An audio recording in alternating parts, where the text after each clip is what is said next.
Hello viewers, welcome to our channel. তো আজকে আমরা দেখব যে আমরা তো সবাই জানি যে এখন কৃষক বন্ধুর যে ইন্স্যুরেন্সের টাকা আলুর ক্ষতি হয়েছে সেখান থেকে আমরা ইন্স্যুরেন্সের টাকা পাচ্ছি। তো আমরা কি করে সেটা অনলাইনে চেক করতে পারবো? যারা তোমরা পাওনি তারা অনলাইনে চেক করতে পারবে যে তোমাদের যে কৃষক বন্ধু কার্ডটি সেটি অ্যাপ্রুভ আছে না ডিলিট হয়ে গেছে, সেটা তোমরা অনলাইনে চেক করতে পারবে। এবং সেখান থেকে তোমরা যে অ্যামাউন্টটা তোমাদের জন্য সিলেক্টেড হয়েছে সেটা তোমরা দেখতে পারবে। তো তার জন্য কি করতে হবে? তো এই ভিডিওতে প্রথমে তোমরা ক্রোম ব্রাউজার অন করবে।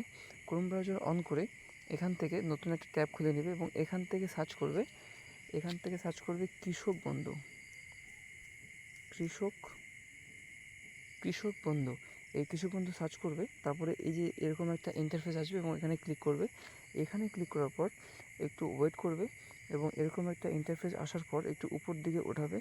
দেখো কৃষক বন্ধু সম্পর্কিত, তারপরে নথিভুক্ত কৃষকের তথ্য, এখানে ক্লিক করবে। এখানে ক্লিক করার পর দেখো এখানে তোমাদের একটু জুম করে দেখাই, এখানে তোমাদের অনেক অপশন দিবে। এখানে অপশনের মধ্যে রয়েছে আধার কার্ড, রয়েছে ভোটার কার্ড, রয়েছে মোবাইল নাম্বার। দিয়ে তোমরা যাই করো না কেন, যদি ভোটার কার্ড দাও তাহলে এখানে ভোটার কার্ডের নাম্বার দিয়ে দিবে এবং এই যে এই বক্সটা আছে সেখানে তোমরা একটা টিক মার্ক দিয়ে দিবে।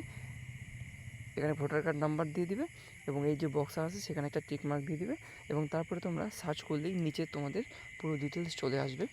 ধরো তোমরা এখান থেকে আধার কার্ড দেবা, তাহলে আধার কার্ড এই অপশনটা অন করে দিয়ে পরে তোমরা নিচে তোমাদের আধার কার্ডের নাম্বার দিয়ে দিলেই তোমরা এখান থেকে তোমাদের কৃষক বন্ধুর যে টাকা ঢুকেছে বা ঢোকেনি বা তোমার